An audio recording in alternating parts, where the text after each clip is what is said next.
Assalamualaikum warahmatullahi wabarakatuh. Di sini saya akan menjelaskan tentang perlawanan Demak terhadap Portugis. Terjadinya perlawanan terhadap Portugis oleh Kerajaan Demak diawali oleh penguasaan bangsa Portugis atas Malaka. Pada tahun 1511, Malaka berhasil dikuasai oleh Portugis di bawah Jenderal Albuquerque. Keberhasilan Portugis menguasai Malaka dimaksudkan untuk menguasai perdagangan yang melalui Selat Malaka atau yang melakukan perdagangan dengan Malaka semata. Karena melihat banyak orang-orang dari berbagai negara datang ke Malaka untuk berdagang, penguasaan Portugis atas Malaka membuat kekacauan sistem perdagangan di Asia karena tidak adanya pelabuhan sebagai pusat untuk melakukan transaksi kekayaan yang ada di Asia. Portugis juga melakukan monopoli perdagangan di Indonesia, sehingga hal ini menimbulkan kebencian dan menyulut api kemarahan para saudagar Islam.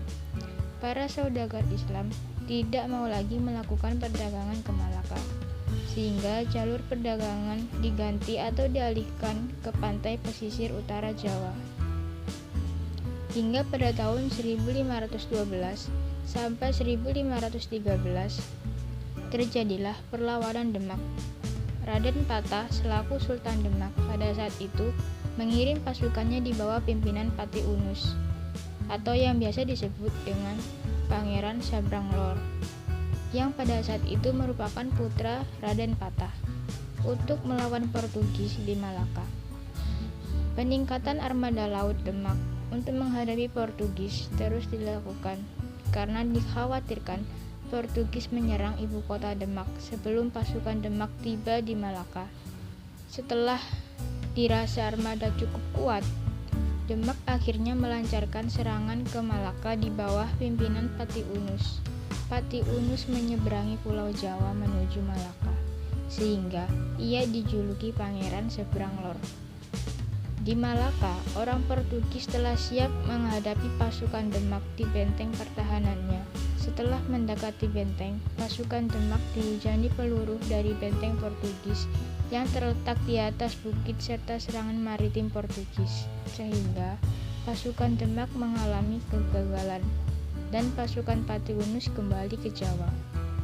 Faktor lain kegagalan melawan Portugis pada tahun 1512 sampai 1513 yakni: yang pertama, persenjataan Portugis lebih canggih daripada pasukan Pati Unus. Yang kedua, pasukan Demak belum memiliki taktik perang yang baik. Yang ketiga, jarak tempuh menuju Malaka sangat jauh. Keempat, kurangnya pasukan Demak. Setelah gagalnya perang Demak ke Malaka pada tahun 1513, menimbulkan keinginan yang kuat untuk menyerang Portugis kembali, sehingga Pati Unus melancarkan serangannya yang kedua pada tahun 1521. Dalam penyerangan ini, Pati Unus telah naik tahta menjadi raja kerajaan Demak, serta turut dalam penyerangan ke Malaka yang kedua ini dikarenakan Pati Unus mendengar berita bahwa Portugis akan menjalin hubungan kerjasama dengan kerajaan Pajajaran. Dengan taktik serangan baru, serta kapal dan senjata baru, Pati Unus memulai perlawanan di Malaka yang kedua kalinya secara mendadak. Ia membawa banyak pasukan dan kapal-kapal baru berjumlah sekitar 375 kapal. Setelah sampai di perairan Malaka, Portugis telah siap melawan Demak di balik benteng A Formosa di tepi perairan Malaka, sehingga terjadilah perang yang amat dahsyat. Perang kedua ini berlangsung selama 3 hari 3 malam, sehingga pada akhirnya pasukan Demak mengalami kegagalan kembali dan merenggut Pati Unus. Jadi kerajaan digantikan oleh Sultan Trenggana selaku adik Pati Unus. Kala itu juga pada tahun 1522 di bawah pimpinan Surawisesa, Pajajaran menandatangani sebuah perjanjian dengan Portugis. Dalam perjanjian tersebut, Sunda meminta bantuan secara militer kepada Portugis jika sewaktu-waktu orang-orang Islam menyerang ke wilayahnya, dikarenakan pusat jalur perdagangan Islam berada di Pulau Jawa, dan meminta Portugis menandatangani perjanjian dagang, terutama lada.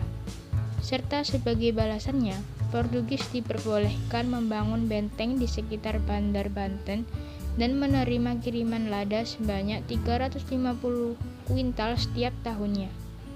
Dokumen kontrak tersebut dibuat rangkap dua, satu salinan untuk Raja Sunda dan satu lagi untuk Raja Portugis.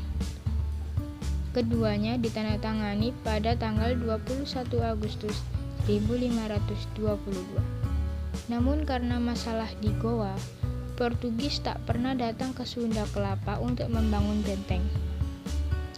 Tidak putus sampai di situ. Pada masa pemerintahan Sultan Trenggono, Kerajaan Demak merencanakan perlawanan lagi terhadap Portugis. Kali ini, perlawanan Kerajaan Demak tidak hanya melakukan pertempuran langsung dengan pasukan Portugis, melainkan juga dengan orang-orang atau kerajaan-kerajaan yang melakukan kerjasama dengan Portugis.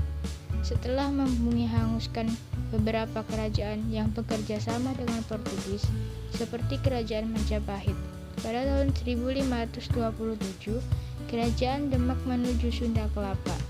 Atas pimpinan Fathahillah, Sunda Kelapa merupakan salah satu pelabuhan yang menakjubkan dan terpenting di antara pelabuhan lain. Karena pelabuhan ini menjadi salah satu tempat perdagangan terbesar, tidak heran jika Portugis melakukan kerjasama dengan Kerajaan Pajajaran sejak tahun 1522. Pada tahun 1526, Portugis mengirim pasukan ke Sunda Kelapa untuk membangun benteng yang telah dijanjikan Kerajaan Pajajaran.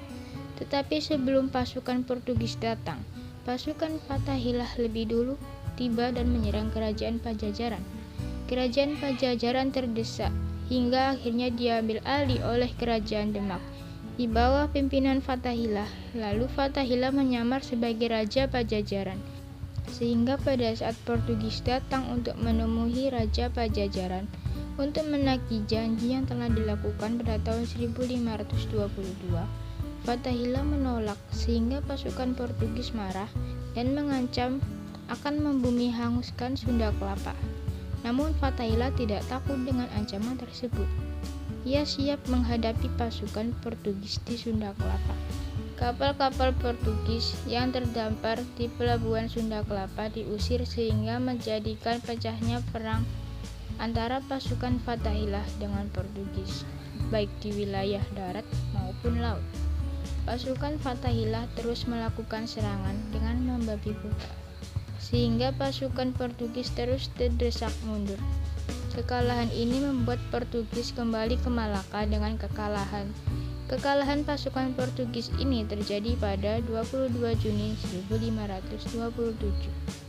Tepat setelah Portugis kembali ke Malaka, nama Sunda Kelapa diganti dengan Jayakarta yang artinya kota kemenangan. Sekian penjelasan dari saya. Mohon maaf bila ada kesalahan kata. Wassalamualaikum warahmatullahi wabarakatuh.